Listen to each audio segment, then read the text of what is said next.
Ambassador, with all the kind words and everything, let me say, maybe Rwanda got the leadership Rwanda deserved.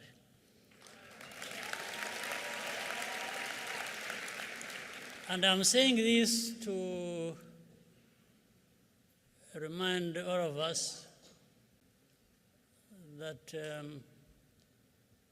nothing works just because of one person or one leader, but things work because of the collective effort.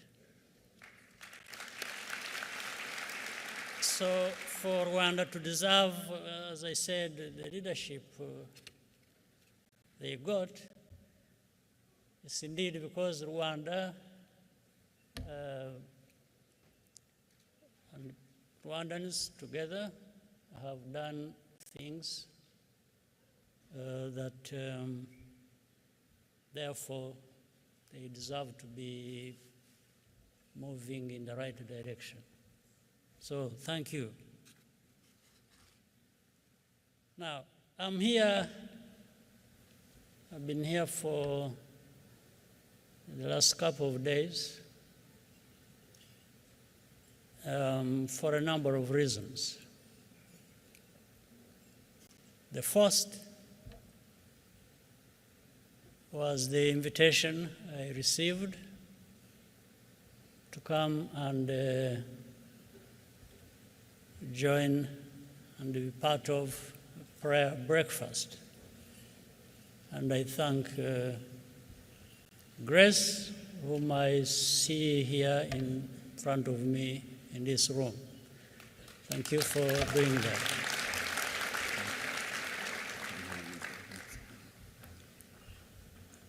So I came. We prayed.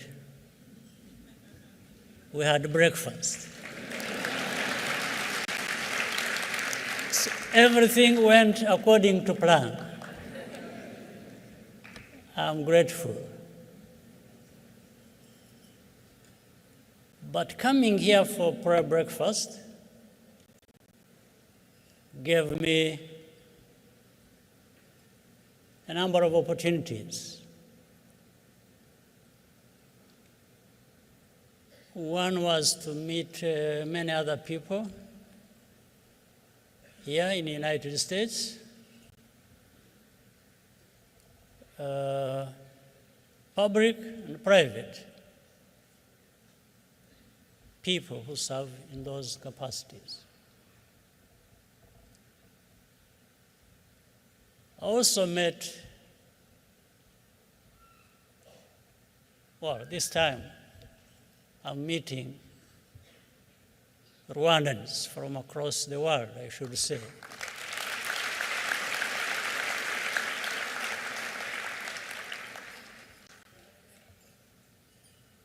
Meeting Rwandans in this sense, Rwanda Day is not just another addition to the program I had. It's a very important part of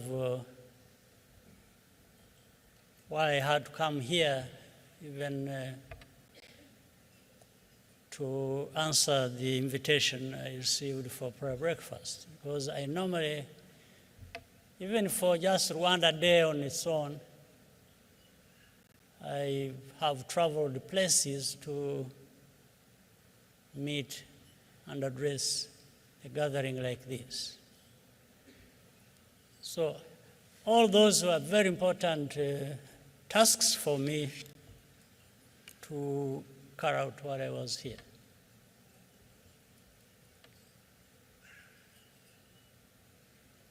The other part is equally important.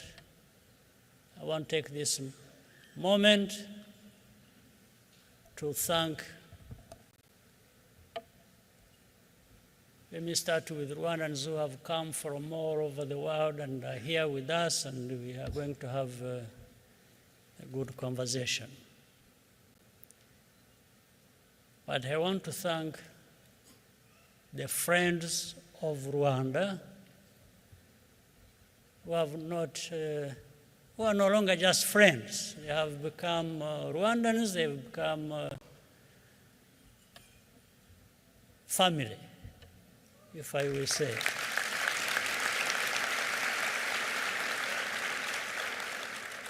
There are those who have just spoken to us. Senator Inhofe, Pastor Rick, and there are many others sitting here in this audience that I have seen and can see now, and others.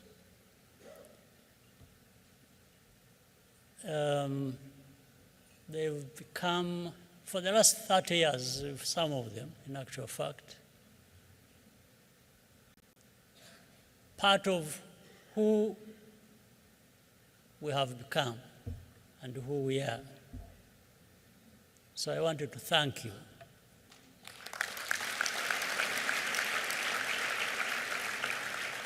I won't take the risk of naming them. I don't want to leave anyone out of the list that I would wish to spare out. They are here. Anyway, that's the most important thing. And I can see them. And I can thank them when they are here.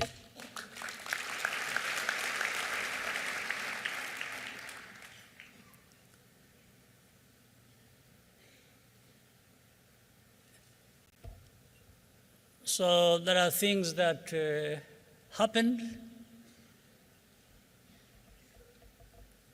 during this time I've been here. There are things that didn't happen. You know, some people sometimes want to highlight what didn't happen. But I want to highlight what happened. That was very important for me and for Rwanda.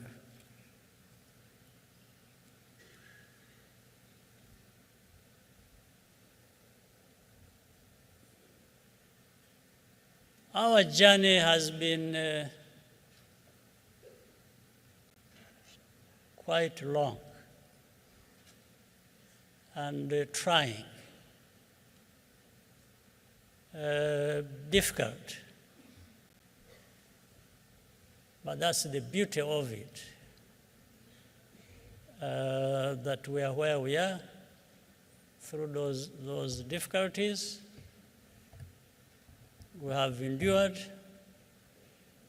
we have survived.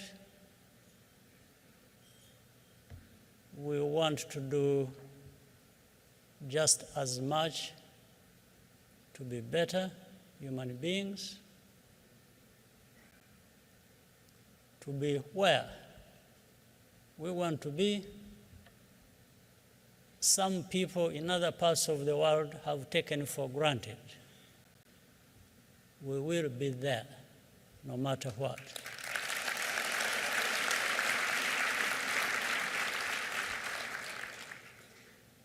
This is what we said from the beginning.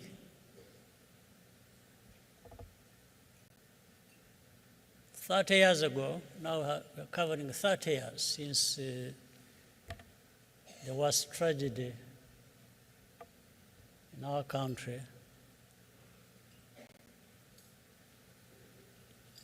But we believed.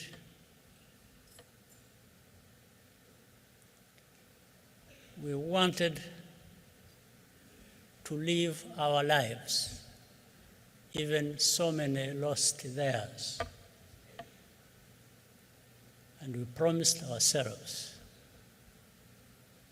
You know, there is I think people say that lightning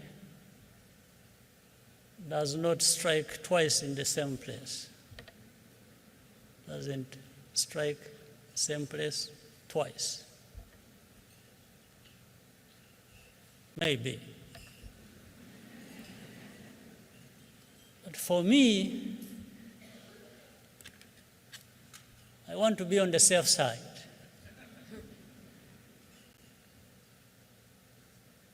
I would rather make sure and prepare for a situation where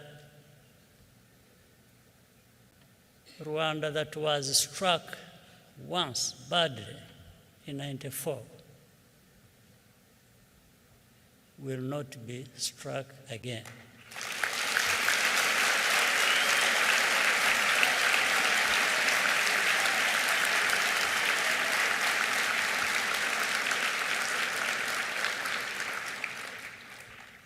I want us Rwandans not to take chances. We just have to ensure that we are not going to be struck again.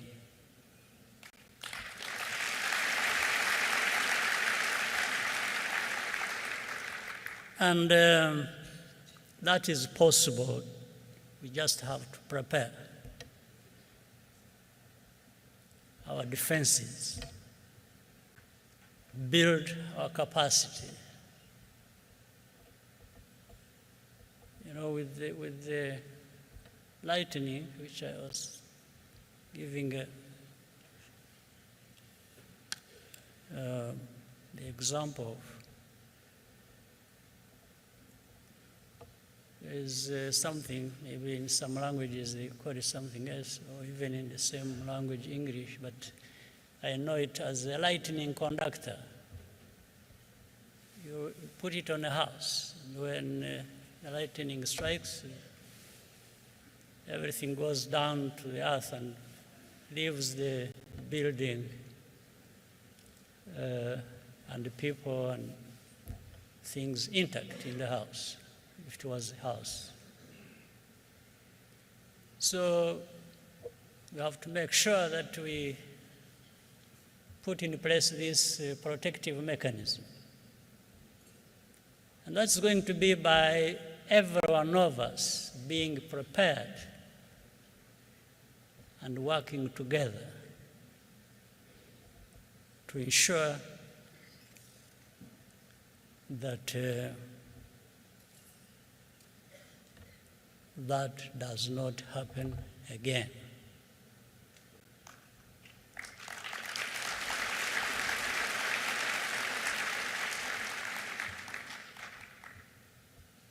Earlier, the young lady mentioned something, and I quickly, to my mind, I knew where the story came from.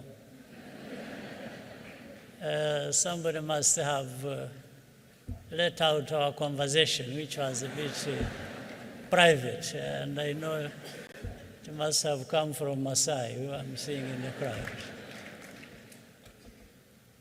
What he didn't tell you was that apart from scratching my head, I was busy turning my pockets and wondering where the money is going to come from. But nonetheless, even then I was convinced all that is possible.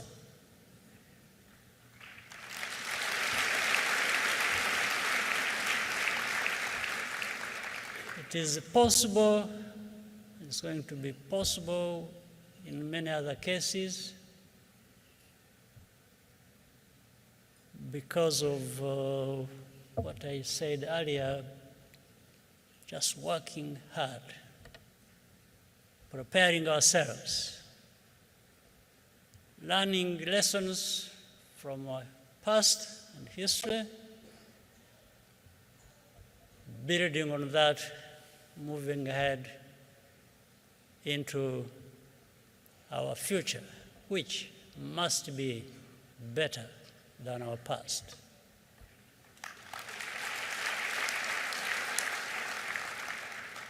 And you know, human beings are capable of many things, some of them as bad as what happened 30 years ago in our country. But human beings also have the capacity to do good things. Like Rwandans have repaired what was destroyed, including our lives, and we are much better now than we were 30 years ago.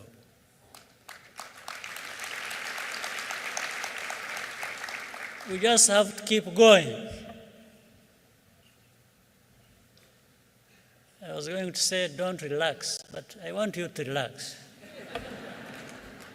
Only that remember that while you relax, you also, parallel to that, you need to be doing the right things, the right way, and the right speed. All right?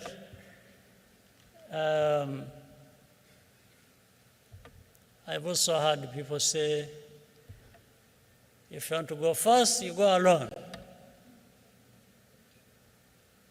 If you want to go and reach far, you have to go together. You know, I want us to go together, but I want us to go fast and reach far, both of them. I don't think there is any contradiction. You can go far and fast at the same time. That's what our situation compels us to do, and we must think like that. We must be able to do things and move fast, but we want to go far at the same time. And we really have ourselves either to blame or to thank for succeeding. Nobody else. Don't blame. If Rwandans fail, don't start looking for excuses and say, you know, somebody somewhere, and then you start talking about colonial times, you start talking about, no. Those are over, behind us. So don't let's not use an excuse. We must, though of course in our region and we see on our continent, we still have a lot of problems to overcome, but they can be overcome. There's no question about it. And we need to keep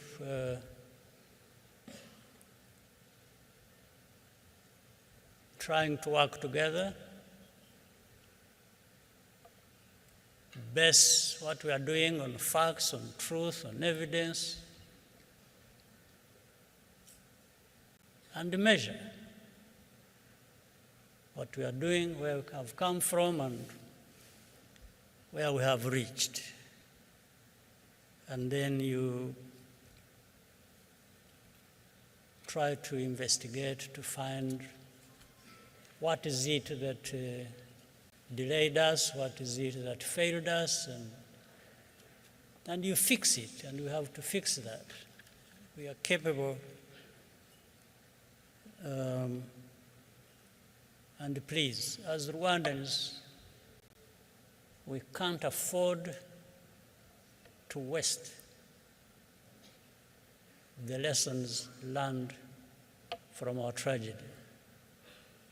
There are so many lessons, including that sometimes in time of need, you are on your own. So you prepare for when that time comes. If you were to be left on your own, you can still do something and survive and live and make progress. But That does not preclude working together with others and learning from them and benefit from what they offer. So these are things we saw for Rwandans who came from different places, and friends of Rwanda whom I mentioned too. The reasons for Rwanda Day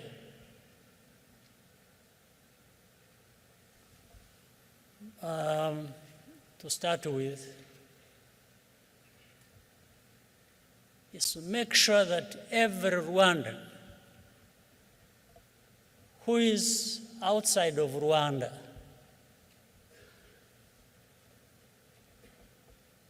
is connected with his or her home wherever they are.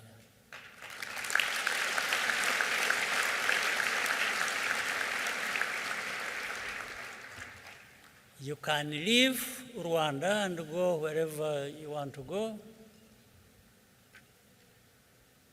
but Rwanda should not leave you.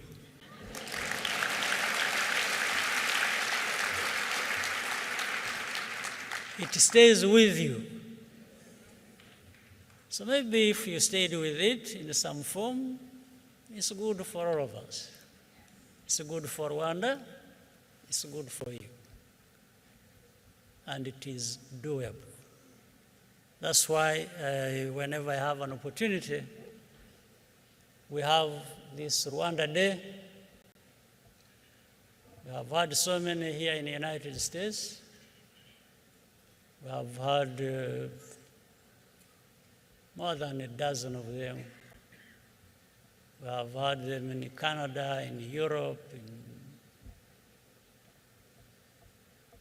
in Africa itself, in Asia, but more here in the United States. And we will have more Rwandans.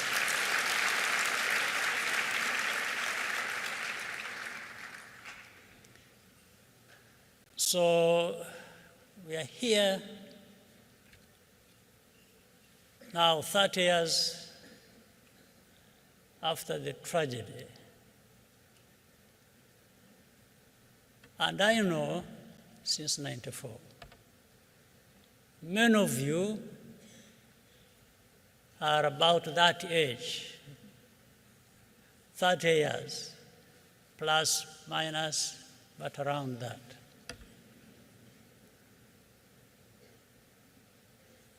I want to ensure that we understand that our future, your future, is in your hands.